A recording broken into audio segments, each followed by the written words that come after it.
Yeah, it was crazy. Guys, and there was a lot of want so frustration badly because of it. for Kevin Stefanski to be the guy. I really do. He over his I head. want so badly for him to be the guy. Look, Hey, listen, let me I've been come talking over. about this. I've been talking about this For weeks. He's over his head. Come on. He is over his head. That's I mean, that's middle school. It's becoming It's middle school. It's painfully evident. apparent It's evident. to more people than just me now. He is over his head. I mean, come you're on. not gonna get out of this dude what you think you're gonna get. I don't care how bright you think he is. How many is over degrees? He is over his freaking head. That is football 1-0-1. Weigh in. I do think it's funny that we most people thought they were going to lose. They lost, and then we want to fire the coach again. Listen, I understand. There's an argument to fire Kevin Stefanski, no doubt. It's not about the about that. result. It's about the process. right. Okay, fair. The process was fine. wildly flawed. I would not fire Stefanski. I understand the argument for firing Stefanski. I think there's a chance he will get fired, especially because Jimmy Haslam, you never know. I mean, he's told why. But let me say this, and this is not a reason not to fire him, but let me ask you this honest question. If they do fire Kevin Stefanski, percentage chance that Jimmy Haslam hires the right guy? I don't well, care. Sean Payton's out there. I don't care what the There's no chance Sean Payton's coming here. Zero chance. Wait, zero? Zero. Okay. So- someone, Well, first of all, you'd have to give up draft picks to get him. So which here it Browns don't is. have. First of all, let's that's a bifurcated. Well, no, just route. get. But what do you think? Stay with the first one. Yeah. You talking about firing Stefanski? Yeah. Has he committed enough offenses to be fired? I don't think so. He absolutely I has. do not. I don't Yeah. think Let me so. tell you- But let me I'll tell tell you- you, let me- my let me- win vein is swinging let to me- yes. I don't feel as good about him as I did in the beginning of the year, obviously. Let me tell you but- what I see. My eyes see this, right? In-game management, awful. Understanding situation, horrible. Utilization of your high-profile players, Awful. terrible. Right? Assisting the defensive coordinator to make in-game changes. Here. Non-existent. Not here.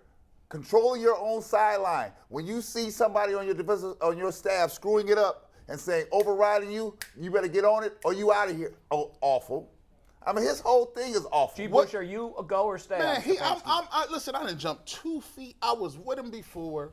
I try to give you the benefit of the doubt, but I'm going to just let you know that from playing the game from this high, he made 3 mistakes this game that middle school coaches get right.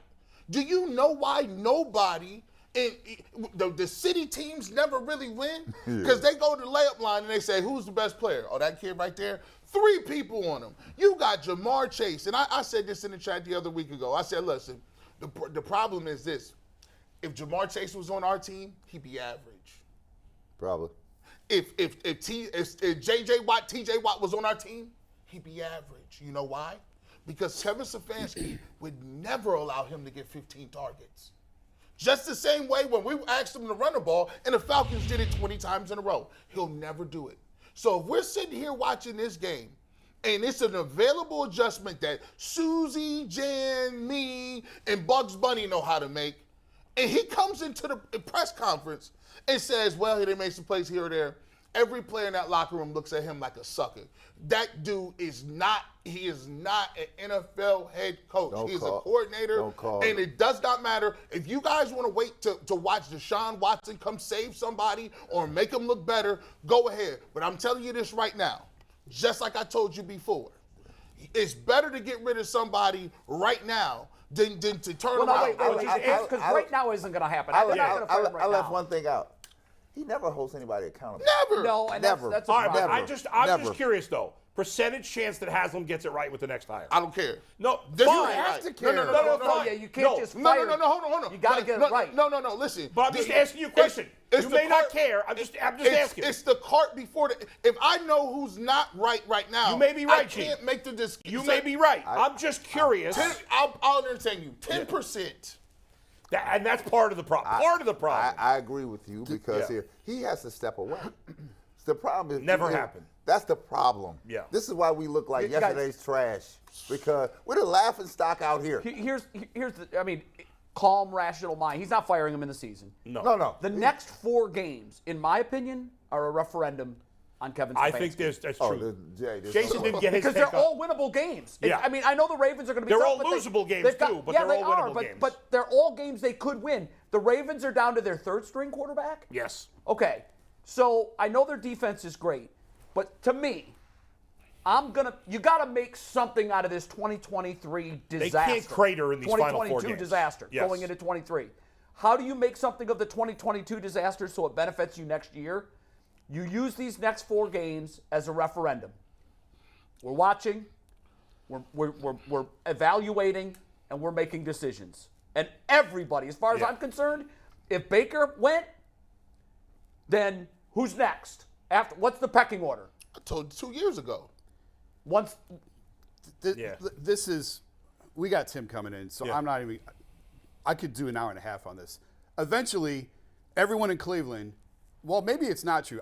Eventually they're going to start pointing at the people who are really responsible for this.